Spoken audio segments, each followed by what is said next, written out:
Welcome back, guys. You'll be surprised to know that this is my convertible. This is my convertible. So, if you're familiar with this car, I got it a few years ago. Really rough though. It needed a lot of loving and caring.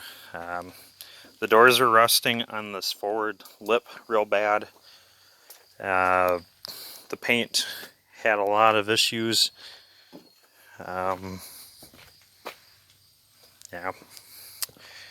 And then the car itself had a lot of rust inside. It had a black carpet inside, and when I went to get it, I was able to peel it back, and I did see a fair amount of brown. I got home a couple weeks later. I removed all the carpet. I found this, a whole bunch of sheet metal patches here and there, a whole lot of rust issues with the floor, and then I got underneath it, and then it had a whole bunch of rust around the lips of all the fenders, but structurally it is fine. It is safe. This is the other door. It had some rough stuff on the ends, but I'm finally getting into it, and it's waited long enough because now what little rust I had, because not really any of the rust was really on any of the cosmetic parts, and there wasn't anything seriously structural. It was just other stuff. Like I got holes in my wheel wells. Nothing serious, but I do need to address it, fix it, because it's the right thing to do. It's the safe thing to do. And I'm sick and tired of critters getting in here. So, we're doing that. And, yeah, like I said, rust has been growing. It's finally growing on my nice body parts, like my doors. This area was almost pristine. It had a bubble, and now you can see it's nature's trying to take it back.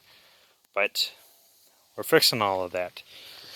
And doing so has revealed some things, like this crumple zone here.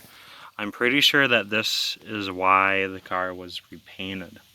You can see that right here, the radiator support is caved in just a little bit. That will pop out fine, no issue. This side is goofed up bad. Goofed up real bad. And we will be able to fix it, it'll just take time. But I don't know what the heck happened to it. Someone must have hit something on the top ledge of the bumper skin, because the only damage I can see is from this one mounting bracket getting pushed in real bad. Because the bumper, no problems there, no problems with the subframe at all. Just this little is all goofed up. So I don't know exactly what happened, but I'm pretty sure someone had bumped into this part of the front bumper real hard. Enough probably to bust the entire nose cone, and then obviously you do that kind of damage.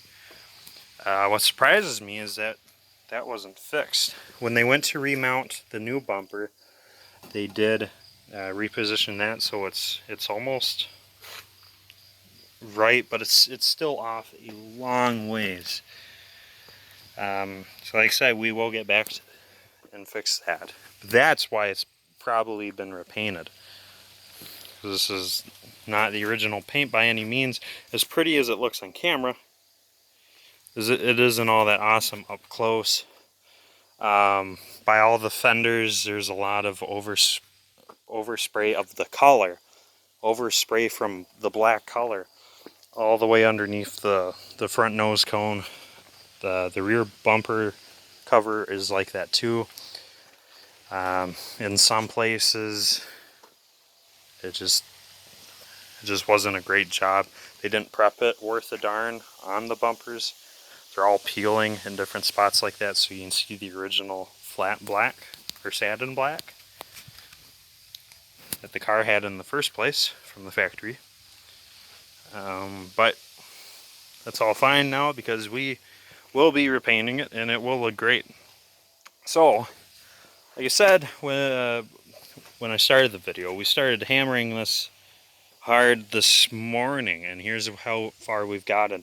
In just a few hours, we got all the door skins off. Luckily, they still look real pretty. I just gotta fix the pockets, and then there's a hole in each one of the corners. Maybe I can make that disappear. But otherwise, the sills of them are mint. We got the entire convertible top off, plus the fiberglass. I'm going to call it the boot that it goes into. Not to be confused with the boot that's supposed to cover that up and make it aesthetically pleasing when the top is down, so it doesn't look like that. We also removed the trunk. We removed the interior panels, the rear ones, there they are. We removed the speakers, the other rear interior panels, other parts of the boot, and just a little bit ago I removed the entire front clip, which includes removing the antenna. Got a long ways to go, but we'll keep going. Later today, I gotta take these corner bumpers off, I gotta get the rear bumper off, gotta take these tail lights back off. And in a little bit, I'll have a video on how they did this conversion, because I know my EXPs really well. And this has a lot of not factory stuff in it to make it a convertible, and we'll go over that sometime. Gas tank was replaced.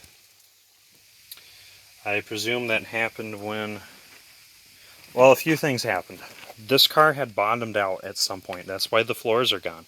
It was undercoated, but it bottomed out, so the undercoating started flaking on raw metal, and there's a couple of weird dips and crap underneath that it also, so whatever they bottomed out on, they also had scraped, and that's why a lot of the undercoating disappeared, and then it just grew into rust. No one ever took note about it until it was too late. That's all the patchwork, but it was either that accident or the rust that had eliminated the fuel tank. It has a brand new fuel tank in it. I believe it's plastic. Either that or it just has a plastic shell around it. But anyways, new fuel tank. I think it has new fuel lines even. Maybe not. Yeah, I think the lines were always run inside the car. But they had rerouted the brake lines inside the car. And I think I know why. I think that happened actually at the factory. Because the brake lines, I thought, were supposed to go down these rockers. But when they turned it into a convertible, they added a lot of steel reinforcement. So picture a giant L shape. There's a little bit there, and then it goes all the way underneath the rockers. And I can show you where it ends on the other side here. Nope, not on this side, sorry.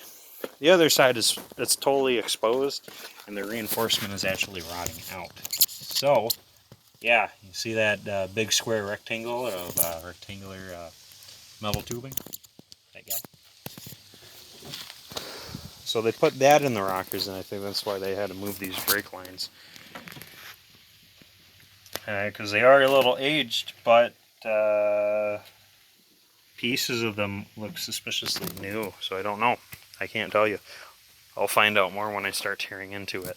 So we were thinking about relocating them to where they originally were from the factory, but I don't think we can.